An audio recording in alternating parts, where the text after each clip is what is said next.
इस दुनिया में ना तो कुछ मुश्किल होता है ना ही आसान होता है। सारा खेल मानने का है। जो मानता है कि उसके लिए मुश्किल है तो उसके लिए मुश्किल है, और जो मान लेता है कि मेरे लिए आसान है तो उसके लिए सब आसान है।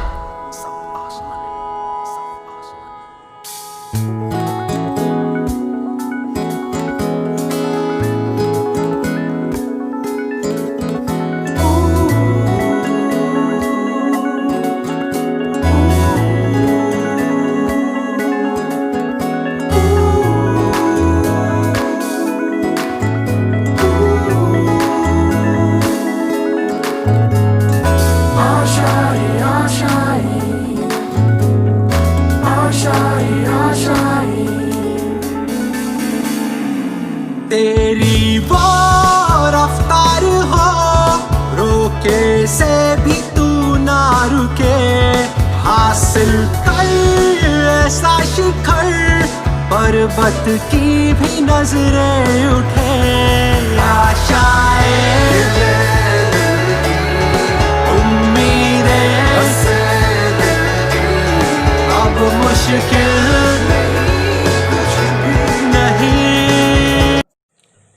હવે આપણે આગળ જોઈ ગયા તે પ્રમાણે આપણે પૃથ્વીનું જે છે એ ચુંબકીય ક્ષેત્રની વાત કરવાના છે, બરાબર? તો પૃથ્વી પોતે આપણને ખબર છે કે એક જાયન્ટ ચુંબક તરીકે વર્તન કરે છે. તો આ જે અત્યારે આપણને દેખાય છે, આપણે પૃથ્વી ડ્રો કરેલી છે, બરાબર? એના આપણી પાસે બે ધ્રુવો છે, જેને આપણે ઉત્તર ધ્રુવ દક્ષિણ ધ્રુવ કહેવાય. પણ એ કયા છે તે પહેલા આપણે નક્કી કરીએ. તો જો સૌથી પહેલા આ જે છે ને આ, અને શું કહેવાય આપણે, તો જેને આપણે ઉત્તર દિશા અને દક્ષિણ દિશા કહેવાય તે, બરાબર? એટલે એને જો લખવું હોય તો એ શું લખાય? તો એ ભૌગોલિક, આ શું છે? તો એ ભૌગોલિક ઉત્તર ધ્રુવ, જેને આપણે ઉત્તર દિશા કહેવાય, બરાબર છે? અહીંયા આ દક્ષિણ દિશા, તો એને કહેવાય ભૌગોલિક દક્ષિણ ધ્રુવ, બરાબર છે? આ બેને જે આપણે લંબ દોરી રહ્યા, આ શું આવશે? તો આ જે છે એ વિષુવવૃત્તીય રેખા કહેવાય, એટલે વિષુવવૃત્તીય સમતલ કહેવાય. આ કારણ કે વિષુવરેખા જે છે એ વિષુવરેખા કઈ આવશે? તો એ આખી આમ ગોળ આવશે, આ પૃથ્વીના ગોળા ઉપર દોરેલી આવી રહ્યો, બરાબર છે? એટલે આ એમ કહેવાય કે ભૌગોલિક, આ જે છે એ ભૌગોલિક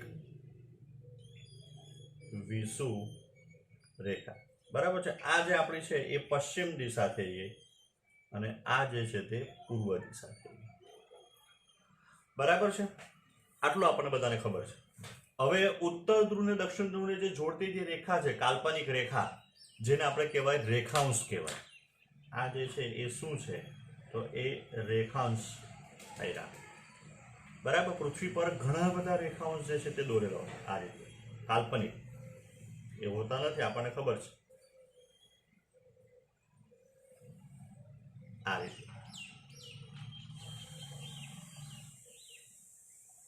બરાબર?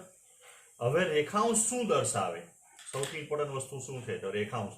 તમે કોઈ પણ જગ્યાએ રેખાંશ આગળ ઉભા રહી જાઓ, બરાબર છે? તો આ તમને રેખાંશ આગળ ઉભા રહ્યું, તો તમે ધારો કે આ રીતના અહીંયા ઉભા રહેલા છે, તો તમે ભૌગોલિક ઉત્તર દિશા અને દક્ષિણ દિશા તરફ ઉભા રહેલા છે એમ કહેવાય, બરાબર? આ એટલે ધારો કે પૃથ્વીનો આપણે વિચાર કરીએ તો પૃથ્વી માટે આપણે એમ કહી શકાય કે જો આ રીતે આ જે છે તે રેખાંશ છે, બરાબર? હવે તમે આમ ફેરવતા જાઓ તો દરેક રેખાંશ શું બતાવશે? તો એ ઉત્તર અને દક્ષિણ દિશા જ બતાવશે હંમેશા, બરાબર? તો એ ઉત્તર અને દક્ષિણ દિશા જે છે એ હંમેશા આપણને રેખાંશ પરથી ખબર પડે. તો સૌથી ઇમ્પોર્ટન્ટ વસ્તુ શું છે કે ભાઈ કોઈ પણ જગ્યાએ આપણે રેખાંશ જે છે એ ખબર કેવી રીતના પડે કે આ જગ્યા ઉપર રેખાંશ છે? તો એના માટે આપણે પ્રેક્ટિકલ વાત કરીએ. હવે કોઈ પણ જગ્યાએ રેખાંશ નક્કી કરવા માટે આપણે એ જગ્યા ઉપર નાનો અમથો આ આપણે માની કે થાંભલો જેવો ગોપી દઈએ, બરાબર છે? હવે મારી પાસે મોબાઈલની ટોર્ચ છે, એ શું બતાવું છું? સૂર્ય. તો આપણને ખબર છે કે સૂર્ય જે છે તે પૂર્વમાંથી ઉગે. તો જ્યારે સૂર્ય પૂર્વમાં ઉગશે તો જો એનો પડછાયો જે છે એ કઈ બાજુ પડવાનો? તો પશ્ચિમ બાજુ. હવે ધીરે ધીરે સૂર્ય જે છે તે ઉપર આવશે એટલે પડછાયો ટૂંકો થતો જશે. તો જ્યારે સૂર્ય બરાબર આવે અને ટૂંકામાં ટૂંકો જે પડછાયો પડે, જો આવ્યો, એ કઈ જગ્યા ઉપર પડશે? તો ટૂંકામાં ટૂંકો પડછાયો જે પડે એ પડછાયો રેખાંશ પર જ પડે. પછી જે પડછાયો જે છે તે લાંબો થતો જાય. બરાબર? આ રીતે. ફરી પાછા એકવાર જોઈએ તો જો આ સૂર્ય ધારો કે ઉદય થયો, ધીરે ધીરે ધીરે ધીરે સૂર્ય જે છે તે ઉપર ચડ્યો એટલે જ્યારે ટૂંકામાં ટૂંકો જે પડછાયો પડશે એ રેખાંશ પર જ પડે. એટલે કોઈ પણ જગ્યાએ આ રીતના આપણે એમ કહી શકાય રેખાંશ નક્કી કરી શકાય. ધારો કે આપણે આ જગ્યાએ નક્કી કરવું હોય તો એ જગ્યાએ બી તમે જુઓ કે ટૂંકામાં ટૂંકો પડછાયો જે છે એ રેખાંશ પર જ પડશે.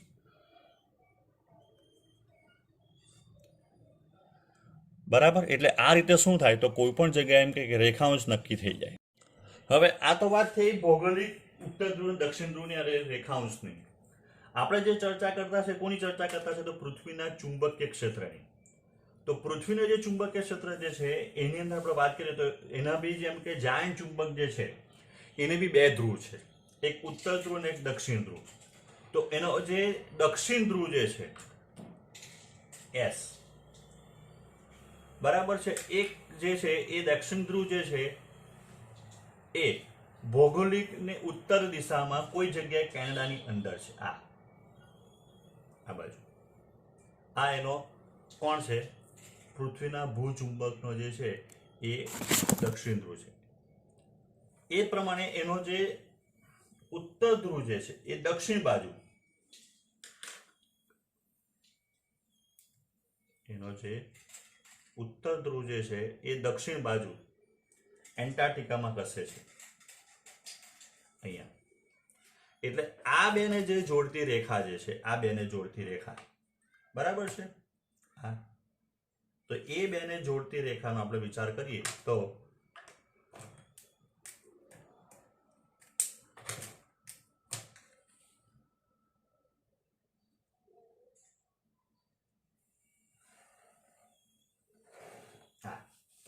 એટલે અહીંયા જે છે દક્ષિણ બાજુ જે છે એ ચુંબકનો ઉત્તર ધ્રુવ છે અને ઉત્તર બાજુ જે છે એ પૃથ્વીનો જે છે ચુંબકનો દક્ષિણ ધ્રુવ છે. બરાબર? પણ આ જે બિંદુ જે છે, કયા બિંદુ? અહીંયા. આ જે જગ્યા છે એ જગ્યાને કહેવાય ચુંબકીય ઉત્તર ધ્રુવ. ચુંબકીય ઉત્તર ત્યાં છે કયો? એસ. આ જે જગ્યા જે છે અહીંયા એને કહેવાય ચુંબકીય દક્ષિણ ધ્રુવ. પણ અહીંયા છે કોણ? એન. આ બે વચ્ચે જે ખૂણો બન્યો, આ બે વચ્ચે આ એ ખૂણો જે છે એટલે કે જે બંનેની ધરી કહેવાય અથવા બરાબર છે, એ બે વચ્ચેનો ખૂણો એ લગભગ 11.5 ડિગ્રી છે. બરાબર? આને આ જેવી રીતના આખી ધરી આવી ગઈ. આને જરાક એક મિનિટ ખસેડી દે.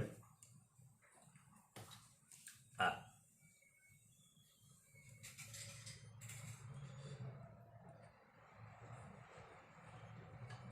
તો એને બે લંબ આવવાનું આવ્યું. તો આ જે કહેવાય, આ જે લંબ રેખા આવી, આ એ શું બનશે? તો આ જે છે એ ચુંબકીય વિષુવવૃત્ત કહેવાય.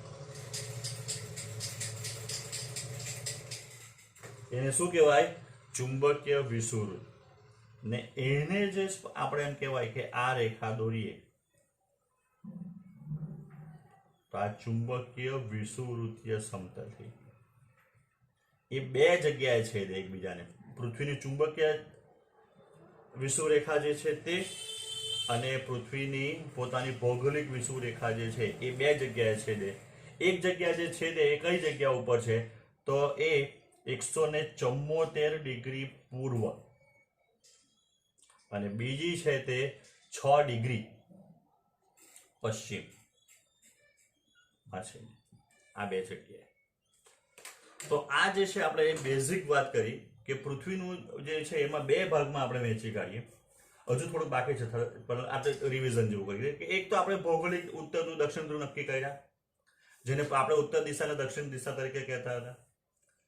એને જે લંબ આવે એક્ઝેક્ટ સમતલ એ વિષુવવૃત્તીય સમતલ કહેવાય, અને ત્યાં પૂર્વ અને પશ્ચિમ દિશામાં જેને ભૌગોલિક વિષુવરેખા કહેવાય આઈડિયા. ત્યાર પછી પૃથ્વીનું જે આપણે એમ કહેવાય બે ચુંબકીય ધ્રુવ જે છે તે એનો ઉત્તર ધ્રુવ જે છે એ ચુંબકીય ઉત્તર ધ્રુવ એ ભૌગોલિક ઉત્તરથી સહેજ જુદો છે, બરાબર છે, ખસેલો છે, અને તે એમ કહેવાય કે કેનેડાની નીચે છે. તો એને તે જગ્યા ઉપર કોણ છે? એસ છે. અને બીજો એન્ટાર્કટિકામાં બીજો ધ્રુવ જે છે તેને ચુંબકીય દક્ષિણ ધ્રુવ કહેવાય, પણ ત્યાં કોણ છે? એમ. આ બેને જે જોડતી એની અક્ષ કહેવાય, અને એની ભૌગોલિક અક્ષ અને ચુંબકીય અક્ષ એકબીજાને 11.5 અંશે છેદે. એને જે લંબ આવી આખી રેખા, એને જે આ જે રેખા છે તેને લંબ રેખા આવી. તો એ લંબ રેખા જે છે વિષુવવૃત્તીય સમતલ બનાવશે. આ એ વિષુવવૃત્તીય સમતલ પૃથ્વીના જે વિષુવવૃત્ત જે છે ભૌગોલિક એને બે જગ્યાએ છેદવાની. તો 174 અંશ પૂર્વ અને 6 અંશ પશ્ચિમ દિશામાં છે. હવે વિચાર કરીએ તો પૃથ્વીને એમ કહેવાય કે જે ચુંબકીય ક્ષેત્ર છે એની ચુંબકીય ક્ષેત્ર રેખા બી આવે. તો ચુંબકીય ક્ષેત્ર રેખા જે છે તે કઈ જગ્યાએથી? તો ચુંબકીય ક્ષેત્ર રેખા જે છે એ દક્ષિણ, આપણને ખબર કે ઉત્તર ધ્રુવથી દક્ષિણ તરફ જાય. એટલે એની જે રેખા જે છે એ અહીંયાથી નીકળીને આમ જવાની.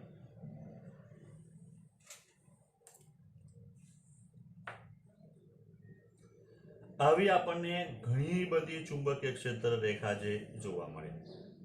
હા, એટલે પૃથ્વી ઉપર જે છે આપણને બે પ્રકારની રેખા જોવા મળે. એક જે પહેલા આપણે દોરી તેને રેખાંશ કહેતા હતા. રેખાંશ શું છે? તો રેખાંશ એમ કહેવાય કે એ ઉત્તર દક્ષિણ દિશા દર્શાવે ભૌગોલિક. અને ચુંબકીય ક્ષેત્ર રેખા જે છે એ ચુંબકીય ક્ષેત્ર રેખા શું બતાવે? તો એ ચુંબકીય ક્ષેત્ર રેખા જે છે એ ચુંબકીય ક્ષેત્ર રેખા ચુંબકીય ઉત્તર ધ્રુવ અને ચુંબકીય દક્ષિણ ધ્રુવ બતાવે.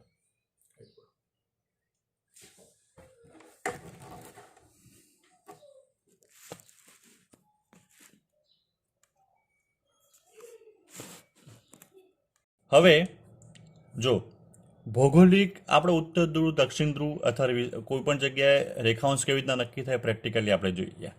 હવે કોઈ પણ જગ્યાએ ચુંબકીય ધ્રુવ કઈ જગ્યાએ છે ખબર પડે, એટલે કે ભાઈ ચુંબકીય ક્ષેત્રરેખા કઈ દિશામાંથી પસાર થાય.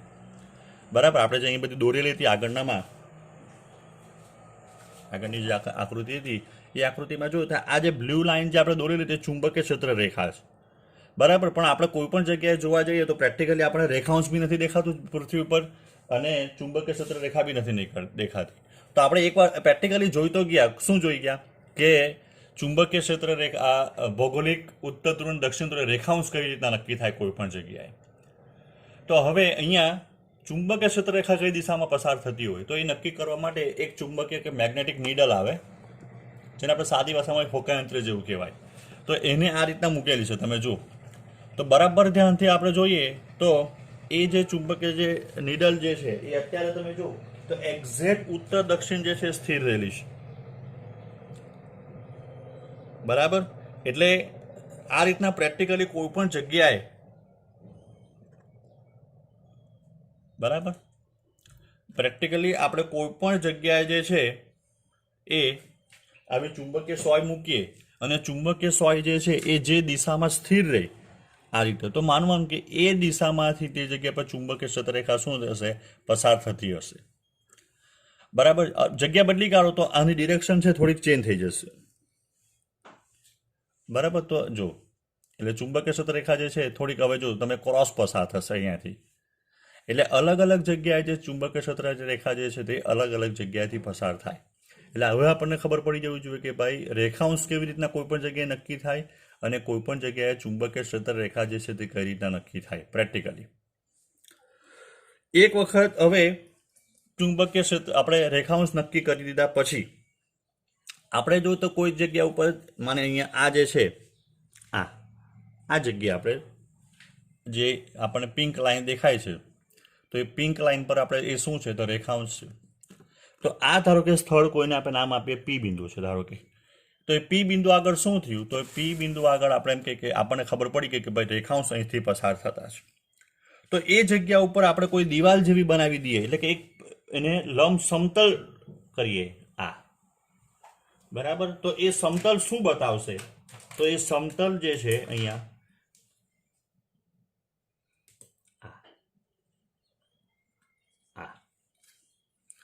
એ સમતલ શું બતાવે?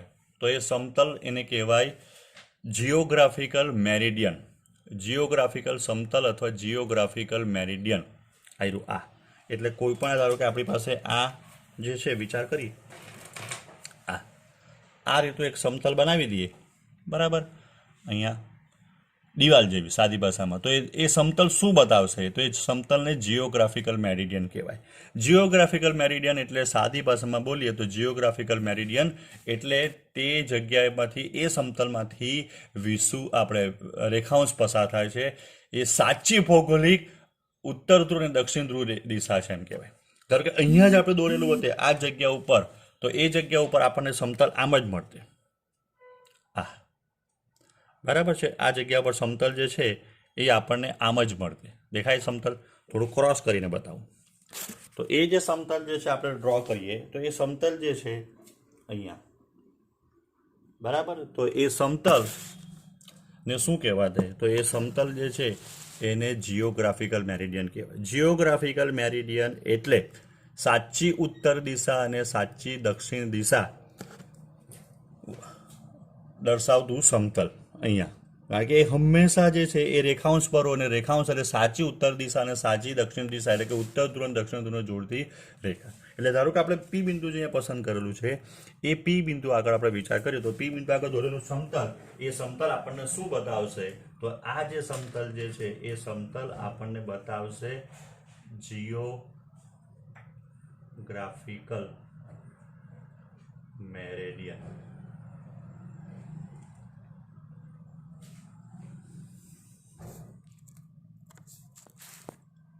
એ શું બતાવશે આપણને? તો જીઓગ્રાફિકલ મેરિડિયન. હવે જીઓગ્રાફિકલ મેરિડિયન પછી આપણે જોયું કે આપણે ઉત્તર ધ્રુવ ને દક્ષિણ જે ચુંબકીય ધ્રુવ છે, ચુંબકીયના ઉત્તર ધ્રુવમાંથી ચુંબકીય ક્ષેત્ર રેખાને કે દક્ષિણ ધ્રુવ તરફ આગળ વધે આ રીતે. તો આ પી બિંદુ પાસે જે છે આપણે પેલું મેગ્નેટિક નીડલ મૂકીને નક્કી કરીએ કે ભાઈ ચુંબકીય જે છે એ કઈ દિશામાં વહેતું છે. તો જો આ દિશામાં પસાર થવાનું. એટલે અહીંયાથી જ્યાં ચુંબકીય ક્ષેત્ર રેખા પસાર થાય એ આપણે નક્કી કરી દીધું કે ભાઈ આ જગ્યા દિશામાં ચુંબકીય ક્ષેત્રરેખા પસાર થતી છે. તો હવે એ જે જગ્યા છે એ જગ્યાએ જો આપણે સમતલ દોરવામાં આવે, જે રીતના આપણે જીઓગ્રાફિકલ મેરિડિયન દોરેલું, તો એમાંથી જે પસાર થતું જે સમતલ આવે એ જગ્યા ઉપર આ, બરાબર છે. તો આ જે સમતલ જે આપણને મળ્યું આ સમતલ એને કહેવાય મેગ્નેટિક મેરિડિયન. એમાંથી પસાર થતું સમતલ જો આ રીતના આપણે ડ્રો કરીએ એટલે કે બનાવીએ તો એ સમતલને કહેવાય મેગ્નેટિક મેરિડિયન. એટલે હવે આપણે જોવા જઈએ તો જો અહીંયા બરાબર ધ્યાનથી તમે જો તો જીઓગ્રાફિકલ મેરિડિયન જે છે તે અને મેગ્નેટિક મેરિડિયન જે છે એ બે વચ્ચે અમુક ખૂણો બને છે, બરાબર. એ ખૂણો કયો ખૂણો છે? તો જો અહીંયા હવે આપણે ધારો કે નક્કી કરીએ કે ભાઈ મારે આપણે દિશા સૂચવવા માટે કોનો ઉપયોગ કરે? હોકાયંત્રનો એક પ્રકારની મેગ્નેટિક નીડલનો. એ તો કોને ફોલો કરે? આ જે ચુંબકીય ધ્રુવ છે તેને ફોલો કરે, મેગ્નેટને. એટલે ધારો કે પી બિંદુ પાસે આપણે ચુંબકીય ક્ષેત્ર આપણે ઉત્તર ધ્રુવ જોવા જઈએ તો એ ઉત્તર ધ્રુવ આપણને આ દિશામાં બતાવશે. ખરેખર ઉત્તર ધ્રુવ છે આ દિશામાં. તો સાચી ઉત્તર દિશા અને ખોટી ઉત્તર દિશા વચ્ચે આટલો ખૂણો છે. એટલે ભગવાન એક પ્રકારની ત્રુટી બનાવેલી છે એમ કહેવાય. જો ધારો કે એવું બનતે કે જે જગ્યાએ ઉત્તર ધ્રુવ છે તે જ જગ્યા પર ચુંબકનો ધ્રુવ હતે, જે જગ્યાએ દક્ષિણ ધ્રુવ છે તે જ જગ્યાએ ચુંબકનો ધ્રુવ હતે, તો શું થતે? તો હંમેશા બધી જ રેખાંશ જે છે એના પર જ ચુંબકીય ક્ષેત્ર રેખા આવવાની હતી. તો આ જગ્યા ઉપર આપણને શું મળે? તો એ જગ્યા ઉપર આપણને સાચી ઉત્તર દિશા અને ખોટી ઉત્તર દિશા વચ્ચેનો ખૂણો બને, બરાબર. એ કયો ખૂણો બને? તો એ ખૂણો જે બનતો છે, બરાબર, એ ખૂણો તો અહીંયા બહાર દોરીને બતાવો તો આપણને જો બે અહીંયા એક આ લાઈન મળી જે ભૌગોલિક ઉત્તર ધ્રુવ અને ભૌગોલિક દક્ષિણ ધ્રુવને જોડતી હતી, જેને આપણે રેખાંશ કીધું, એમાંથી પસાર થતું સમતલ. બીજી જે રેખા આપણને મળી એ બીજી રેખા આપણને અથવા બીજું સમતલ જે આપણને મળ્યું આ રીતનું મળ્યું સમતલ. આ એ ચુંબકીય ઉત્તર ધ્રુવ અને ચુંબકીય દક્ષિણ ધ્રુવને જોડતી હતી. તો આ બે વચ્ચેનો જે ખૂણો બને એ ખૂણાને કહેવાય મેગ્નેટિક ડિક્લિનેશન. એને શું કહેવાય? Magnetic declination. અને આ એને થીટા વડે આપણે દર્શાવીએ, મેગ્નેટિક ડિક્લિનેશન કહેવાય. બરાબર. ભૂચુંબકીય આમ કહેવાય કે ઉત્તર ધ્રુવ અને ચુંબકીય ઉત્તર ધ્રુવ વચ્ચેનો એક પ્રકારની ત્રુટિ છે અહીંયા. કોઈ પણ જગ્યાએ આપણને મેગ્નેટિક ડિક્લિનેશન જો ખબર પડી જાય તો આપણને ખબર પડી જાય કે હવે હું આ દિશામાં આમ ફરીશ કે આ દિશામાં તેમ ફરીશ તો મને સાચો ઉત્તર ધ્રુવ કે સાચું દક્ષિણ ધ્રુવ બની જાય. પણ પૃથ્વી પર કે આપણા ભારતમાં ઘણી બધી એવી જગ્યાઓ જે છે એ જગ્યા ઉપર આ જે મેગ્નેટિક ડિક્લિનેશન જે છે એ લગભગ મિનિટમાં છે. અંશ, ડિગ્રી ને મિનિટ, આપણે અંશ અને મિનિટ એટલે કે ડિગ્રી અને મિનિટ, તો એ મિનિટમાં છે એટલે કે બહુ ઓછો ફેરફાર છે. બરાબર છે. અમુક અમુક શહેરોમાં તો એ જે છે એ 12 મિનિટ કે એટલો જ છે. બરાબર. દિલ્હી માટે વિચાર કરીએ તો દિલ્હી માટે જે છે, દિલ્હી માટે મેગ્નેટિક ડિક્લિનેશનનું મૂલ્ય ખાલી 41 મિનિટ પૂર્વ છે. એટલે આ બાજુ તમે મેગ્નેટિક નીડલ મૂકો તો તમને 41 ડિગ્રી જેટલું પૂર્વ બાજુ ફરી જાવ તો સાચી ઉત્તર દિશા મળી જાય. બોમ્બે માટે જે છે, મુંબઈ માટે એ જે છે એ 58 ડિગ્રી પશ્ચિમ છે. એટલે પશ્ચિમ બાજુ તમે અહીંયા મૂકો ને પશ્ચિમ બાજુ ફરી જાઓ એટલે તમને સાચી ઉત્તર દિશા જે છે તે મળી જાય, એમ કહી શકાય. એટલે આ બે વસ્તુ આપણે પહેલા અત્યારે જોઈ ગયા કે ભૌગોલિક મેરિડિયન અને મેગ્નેટિક મેરિડિયન કોને કહેવાય અને મેગ્નેટિક ડિક્લિનેશન કોને કહેવાય. તો જો કોઈ પણ જગ્યાએ આપણે રેખાંશ મૂકીએ અને રેખાંશમાંથી પસાર થતું જે સમતલ જે છે એ સમતલને ભૌગોલિક મેરિડિયન કહેવાય. અને કોઈ પણ જગ્યાએ ચુંબકીય ક્ષેત્ર તમે લેવો અને એ ચુંબકીય ક્ષેત્ર રેખામાંથી પસાર થતું સમતલ જે છે એ સમતલ તે જગ્યા પરનું શું કહેવાય, તો એ સમતલને મેગ્નેટિક મેરિડિયન કહેવાય. ભૌગોલિક મેરિડિયન અને મેગ્નેટિક મેરિડિયન વચ્ચેનો ખૂણો એને મેગ્નેટિક ડિક્લિનેશન કહેવાય. જે પ્રેક્ટિકલી વિચાર કરવામાં આવે તો સાચી ઉત્તર દિશા અને ખોટી ઉત્તર દિશા, કે સાચી ઉત્તર ધ્રુવ દક્ષિણ ધ્રુવને જોડતી રેખા અને ખોટી ઉત્તર ધ્રુવ દક્ષિણ ધ્રુવ જોડતી રેખા, આ બે વચ્ચેનું શું બતાવે, તો આપણે એમ કહી શકાય કે એક પ્રકારની ત્રુટિ બતાવે.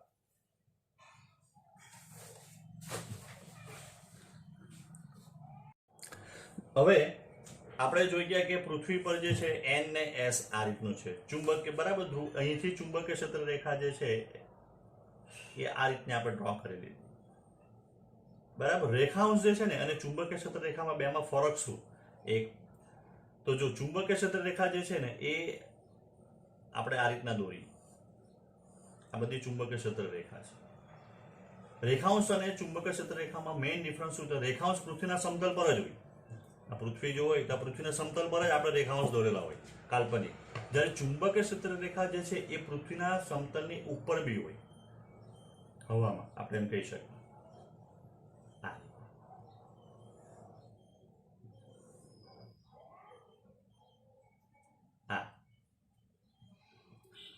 બરાબર.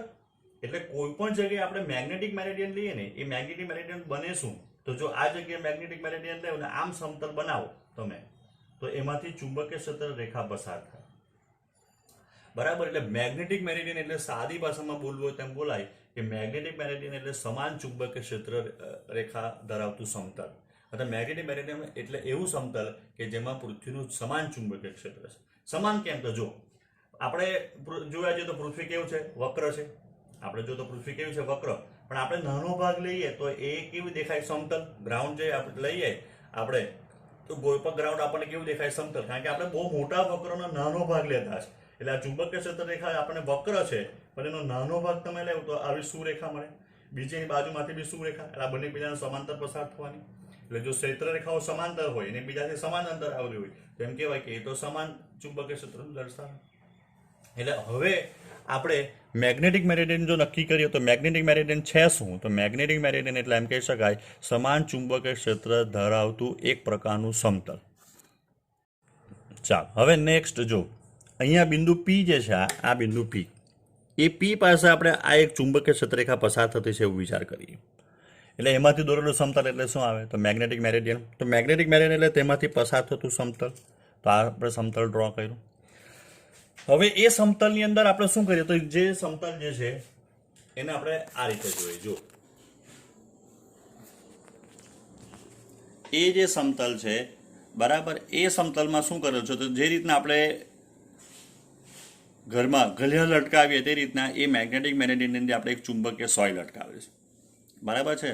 આ ફલીનું ચોખ્ખું નથી, બરાબર. શું છે? મેગ્નેટિક મેરિડિયન છે એમ વિચાર કરો. તો એમાં જે લટકાવેલી સોય જે છે એ તમે જો એક્ઝેક્ટ સમસ્થિતિ જ નથી, એ કેટલેક અંશે જે છે એ થોડી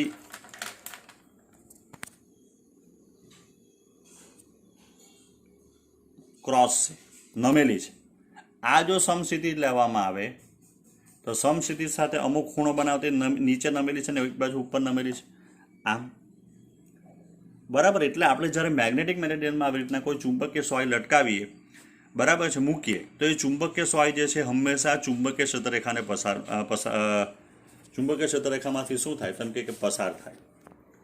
તો એનો અર્થ એમ થયો કે આપણે જે અત્યારે વાત કરી કે ચુંબકીય ક્ષેત્રરેખા જે આમ હવામાંથી બી પસાર થતી હોય, તો આ દિશામાં ચુંબકીય ક્ષેત્રરેખા પસાર થતી હશે તો જ આ ચુંબકીય સોય જે છે એ ચુંબકીય સોય આ રીતના નમેલી દેખાય.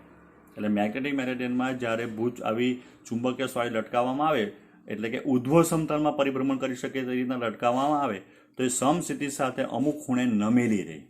એ જે ખૂણે નમેલી રહે એને નતિકોણ એંગલ ઓફ ડીપ કહેવાય અહીંયા, એ બરાબર. એટલે અત્યારે જે છે એ સમસ્થિતિ સાથે આ બાજુ નમેલી છે, એટલે આ દિશામાં ચુંબકીય ક્ષેત્ર જે છે એ પસાર થતું છે એમ કહેવાય.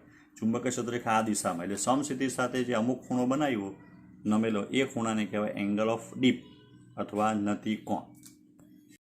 જો આ જે છે તે મેગ્નેટિક મેરિડિયન છે, બરાબર, સમતલ. એમાં આપણે સોય લટકાવેલી હતી તો થોડીક નમેલી દેખાય.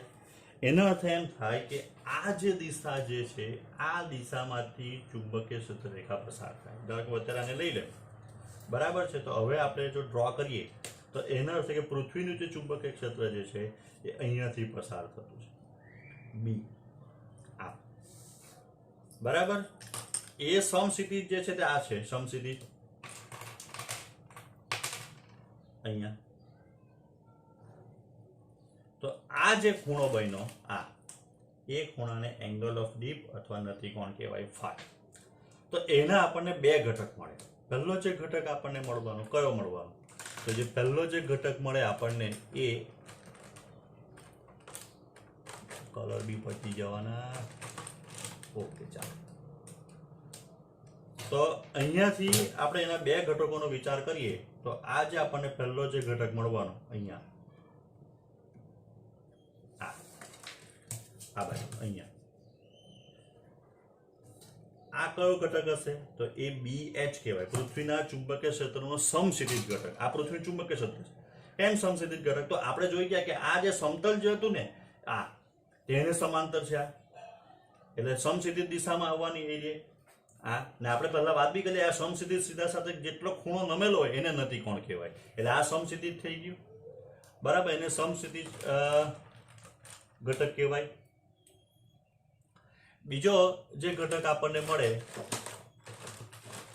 એ બીજો ઘટક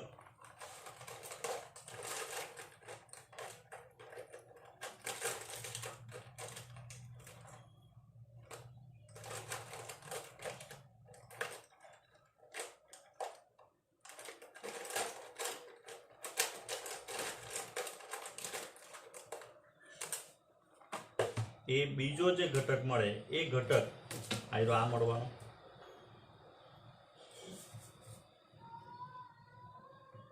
આ બરાબર. એ કયો મળવાનો તો એ BV મળવાનો, ઉધ્વ ઘટક કહેવાય. આ ઉધ્વ દિશા થઈ જવાની. આ સમસ્થિતિ જોતો એને લંબ ઉધ્વ દિશા થાય. BH બરાબર શું આવશે તો બધાને ખબર પડી કે BH બરાબર B cos phi આવવાનું. આ પાછળની બાજુ બરાબર કર્ણ ગુણ્યા cos થીટા. ને BV બરાબર શું આવવાનું તો BV બરાબર આવવાનું B sin phi. બરાબર છે, આટલું ખબર પડી. હવે આપણે એક સૂત્ર તારવવું હોય તો સૂત્ર તારવીએ કે ભાઈ BV upon BH is equals to, તો આ થઈ ગયું B sin phi upon B cos phi. Therefore BV upon BH is equals to tangent phi, અથવા ટેન્જન phi is equals to BV upon BH. BV એટલે ચુંબકીય ક્ષેત્રનો ઉધ્વ ઘટક, BH એટલે પૃથ્વીના ચુંબકીય ક્ષેત્રનો સમસ્થિતિ ઘટક. phi બરાબર લખવું હોય તો phi બરાબર લખાય tan inverse BV upon BH. બરાબર. આ એક સૂત્ર આપણને મળે જે પૃથ્વીના ચુંબકીય ક્ષેત્ર માટે ઉધ્વ ઘટક અને સમસ્થિતિ ઘટક વચ્ચે સંબંધ દર્શાવતું સૂત્ર મળે. બરાબર, આ ઘટક જે છે દેખાતો ને તો બી કોસ ફાઈ, અને આ ઘટક જે છે તે બી સાઇન ફાઈ.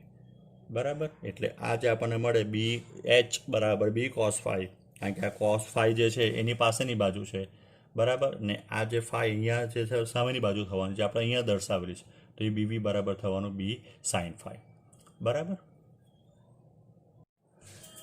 જો હવે જેટલું જરૂર છે એટલું દોરેલું છે. આ ચુંબકીય દક્ષિણ ધ્રુવ એટલે ત્યાં એસ, એટલે ઉત્તર ધ્રુવના ત્યાં એસ છે, ચુંબકીય દક્ષિણ ધ્રુવ એટલે ત્યાં એન છે. આ બધી જ આપણે ડ્રો કરેલી છે એ ચુંબકીય ક્ષેત્ર રેખા છે, રેખાંશ દર્શાવેલા જ નથી. બરાબર, આ બધી જે ચુંબકીય ક્ષેત્ર રેખા છે. હવે આપણે એવું ભણી ચૂક્યા છે કે ટેન્જન ફાઈ બરાબર બીવી અપોન બીએચ. તો ફાઈનું મૂલ્ય દરેક જગ્યા પર જે છે અલગ અલગ હશે. તો જો એ સમજવા માટે પહેલું આપણે ધારો કે હું આ રીતના ઊભો રહેલો હું, મારા હાથને બંનેને રીતના હું ખુલ્લા રાખું, સ્પ્રેડ કરું ટાઇટેનિકના પોઝમાં, તો મારા હાથને જે સમાંતર આવે એ શું આવવાનું? પૃથ્વી આવવાની, જેને આપણે આ શું કહેવાય? તો સમક્ષિતિજ દિશા, સમક્ષિતિજ કહેવાય. મારા બોડીમાંથી જે પસાર થાય આ રે આખી આ ઉધ્વ દિશા થવાની. બરાબર છે. જો ચુંબકીય ક્ષેત્ર જે છે એ અહીંયાથી પસાર થતું હતું આમ, બરાબર છે, આવો હતો સમક્ષિતિજ, અત્યારે આમ છે ચુંબક ક્ષેત્ર, એની જગ્યા પર આમ હશે, તો એનો અર્થ એમ થાય કે ઉધ્વ ઘટક મળે જ નહીં, કારણ કે ફાઈ બરાબર 0 થઈ જવાનું. ફાઈ બરાબર 0 એટલે સાઇન ફાઈ બરાબર 0 થઈ ગયું, એટલે આપણને ઉધ્વ ઘટક મળે જ નહીં. બીએચ બરાબર બી કોસ ફાઈ, તો બીએચ બરાબર બી કોસ ફાઈ પ્રમાણે જોવા જઈએ તો કોસ ફાઈ બરાબર 0. બરાબર છે, તો આપણને બી એચ બરાબર બી મળી જાય. જો આમ થાય તો ફાઈ બરાબર 90 થાય, કોસ 90 0 થાય, જ્યારે સાઇન 91 થાય. બરાબર છે. ધીરે ધીરે હજુ ગણતરી કરીને સમજાવું. તો જો હું ધારો કે ચુંબકીય ધ્રુવ ઉપર ઉભો રહેલો હોઉં આ રીતે, તો આ સમક્ષિતિજ દિશા થઈ ગઈ. જે પસાર થવાની કઈ રેખા? ચુંબકીય ક્ષેત્ર રેખા. તો અહીંથી જે ચુંબકીય ક્ષેત્ર નીકળીને આમ આવવાની એ મારા શરીરમાંથી પસાર થવાની ચુંબકીય ધ્રુવ પર તરફ જવા માટે. જો મારા શરીરમાંથી પસાર થાય એનો અર્થ એમ થાય કે આ જગ્યા ઉપર ફાઈનું મૂલ્ય કેટલું થઈ ગયું? 90. કેમ? કારણ કે જે આપણે અહીંયા પેલી સોય મૂકીએ એ સોય તો આમ જ ઊભી રહેવાની, ઊભી. બરાબર છે. એ સોય કેવી રહેશે? ઊભી રહેવાની, આમ આ રીતે ઊભી રહેશે, ઊભી. બરાબર. તો એનો અર્થ એમ થયો કે એ સમસ્થિતિ સાથે કેટલો ખૂણો બનાવશે? તો સમસ્થિતિ સાથે 90 ખૂણો બનાવે. 90 બનાવ્યો એના અર્થ કે ફાઈ બરાબર 90. તો ફાઈ બરાબર જો 90 થાય, બરાબર, તો ફાઈ બરાબર 90 એનો અર્થ કે બી એચ બરાબર બી કોસ ફાઈ, તો બી કોસ 90 ઇઝ, એટલે સમસ્થિતિ ઘટક જે છે તે 0 થઈ જાય. બીવી બરાબર B sine phi is equals to B sine 90, એટલે સાઇન 90 એટલે 1.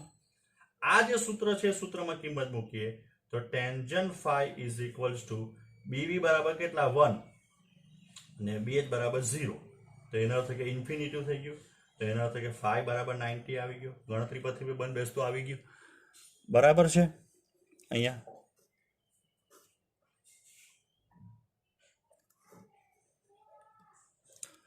હવે જો હું ચુંબકીય વિષુવરેખા ઉપર ઉભો રહેલો, ચુંબકીય વિષુવરેખા આ જ દોરેલ છે ચુંબકીય વિષુવરેખા, તો હું ચુંબકીય વિષુવરેખા આગળ આમ ઉભો રહેલો હોવાનો, આ બરાબર, આ બે મારા હાથ છે આ જરા વખત. તો અહીંયાથી જ્યારે ચુંબકીય ક્ષેત્ર રેખા પસાર થાય તો જે ચુંબકીય ક્ષેત્ર રેખા જે નીકળવાની, બરાબર, એ ચુંબકીય ક્ષેત્ર રેખા અહીંથી નીકળીને મારા હાથમાંથી પસાર થવાની. જો મારા હાથમાંથી પસાર થતી હોય એનો અર્થ કે આ જગ્યા ઉપર એ ચુંબકીય સોય જો મૂકવામાં આવે તો એ ચુંબકીય સોય જે છે તે આવી રહેવાની સમક્ષિતિજ. બરાબર. એટલે એ ઉધ્વ દિશા સાથે, ઉધ્વ દિશા કઈ થવાની? તો ઉધ્વ દિશા એટલે મારી બોડીમાંથી જે પસાર થતી હતી આ ઉધ્વ દિશા. તો ઉધ્વ દિશા સાથે કેટલો ખૂણો બનાવવાનો? સમક્ષિતિજ સાથે, કારણ કે સોય રહેવાની સમક્ષિતિજ. આપણે જે નતી કોણ કે એંગલ ઓફ ડીપ એ બી કોની સાથે બનાવવાનો હોય? સમક્ષિતિજ સાથે. તો અહીંયા ફાઈ બરાબર કેટલો મળી ગયો? 0. એટલે ફાઈ બરાબર જ્યારે 0 મળે ત્યારે જો આપણે ગણતરી કરીએ તો ફાઈ બરાબર 0 માટેની જે ગણતરી આવવાની એ, તો જો BH બરાબર B cos 0 બરાબર કેટલું B BB બરાબર B sin 0 બરાબર 0 એટલે એનો અર્થ એમ થયો કે અહીંયા જે છે આ જગ્યા ઉપર ચુંબકીય વિષુવરેખા ઉપર BV બરાબર 0 થાય ને BH બરાબર B થાય ચુંબકીય ધ્રુવ જે છે ચુંબકીય ધ્રુવ તો ચુંબકીય ધ્રુવ ઉપર શું થાય તો ચુંબકીય ધ્રુવ ઉપર BV બરાબર B થાય અને BH બરાબર 0 થાય બરાબર આ રીતે MCQ પૂછાતા છે અહીંયા આપણે જે ગણતરી કરતા હતા તેમાં જોવા જઈએ તો હવે ટેન્જન ફાઈ બરાબર BV upon BH તો BV બરાબર 0 ને આ 1 એટલે 0 તો ફાઈ બરાબર 0 માટે ટેન્જન ફાઈ 0 ટેન્જન 0 બરાબર 0 થાય એટલે ફાઈ બરાબર 0 થવાનું એટલે પાછું એકવાર એટલે બરાબર જોવા જઈએ તો એકવાર રિવિઝન કરી લઈએ તો જે ચુંબકીય ઉત્તર ધ્રુવ હોય કે ચુંબકીય દક્ષિણ ધ્રુવ હોય બરાબર આ બંને જગ્યા ઉપર ફાઈ બરાબર 90 થાય BV બરાબર B થાય અને BH બરાબર 0 એટલે જે ચુંબકીય ક્ષેત્ર જે છે પૃથ્વીની ચુંબકીય ક્ષેત્ર એનો સમસ્થિતિજ ઘટક જે છે તે 0 થાય ઉધ્વ ઘટક 0 થતો નથી કઈ જગ્યા ઉપર ચુંબકીય ઉત્તર ધ્રુવ અને ચુંબકીય દક્ષિણ ધ્રુવ પર ચુંબકીય વિષુવરેખા ઉપર જે છે તે ફાઈ બરાબર એટલે કે એંગલ ઓફ ડી 0 થાય BH બરાબર B થાય એટલે ચુંબકીય ક્ષેત્રનો સમસ્થિતિજ ઘટક 0 થતો નથી એનો ઉધ્વ ઘટક જે શું થાય 0 થાય બાકીની બધી જગ્યા ઉપર તો બાકીની બધી જગ્યા ઉપર આપણે જે આ સૂત્ર તારાયું એ સૂત્રની મદદથી શોધી શકાય તો અત્યારે જે આપણે બધી આ ચર્ચા કરી એને પૃથ્વીના ભૂચુંબકીય તત્વો કહેવાય બરાબર જે અત્યારે આપણે ડિસ્કસ કરીએ પૃથ્વીનું ભૂચુંબકત્વ અને ભૂચુંબકીય તત્વો કહેવાય બરાબર એમાં હજુ થોડા સૂત્ર જે છે પણ એ સૂત્ર જે છે એ તમને સર નીટનામાં તારાવશે બીજું એક છેલ્લું સૂત્ર જે છે તારવી લઈએ અહીંયા જો આપણે લાડલો પાયથાગોરસનું સૂત્ર લાગુ પાડીએ તો આપણને ખબર છે આ કોણ થઈ ગયું આ થઈ ગયો BV આ થઈ ગયો BH અને આ થઈ ગયો B તો B સ્ક્વેર બરાબર BH નો સ્ક્વેર પ્લસ BV નો સ્ક્વેર થાય બરાબર તો એનો અર્થ એમ થયો કે B બરાબર સ્ક્વેર રૂટ ઓફ BH નો સ્ક્વેર પ્લસ BV નો સ્ક્વેર